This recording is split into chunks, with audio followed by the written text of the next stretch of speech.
असलेल्या आतिशी यांना मात्र विजय संपादित करता आलेला आहे आणि आतिशी यांच्या विजयानं आम आदमी पक्षाला एक निश्चितपणे दिलासा म्हणावा लागेल। कारण ज्या प्रकारे त्यांचा एक लोकप्रियता होती आणि ती लोकप्रियता शेवटी त्यांना विजयापर्यंत घेऊन जाण्यात यशस्वी ठरली असं म्हणूया। पण आकडे मात्र तिकडे सातत्याने बदलतायत। 47 वर भाजप पोहोचली आहे, आम आदमी पक्ष 23 वर अडखळलेला आहे। काँग्रेसची आशा होती पण आशा फोल ठरली। काँग्रेसला एकही जागा, सलग ही तिसरी विधानसभा आहे। 2015, 2020 आणि 2025 सलग 3 विधानसभांमध्ये काँग्रेसला आपला भोपळा फोडता आलेला नाहीये। काँग्रेससाठी ही चिंतनाची, आत्मचिंतनाची ही वेळ आहे असं म्हटलं तर वावगं ठरणार नाही।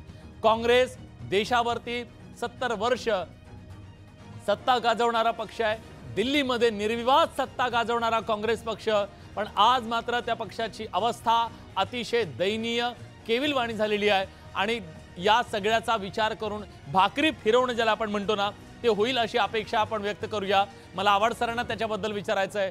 काँग्रेसचं इतकं दारुण पराभव होणं, काँग्रेसची ती निर्विवाद सत्ता ते 0 वर 3 वेळा आउट, मग अशा बॅट्समनचं करायचं काय असा प्रश्न सगळ्यांच्या मनात निर्माण होऊ शकेल।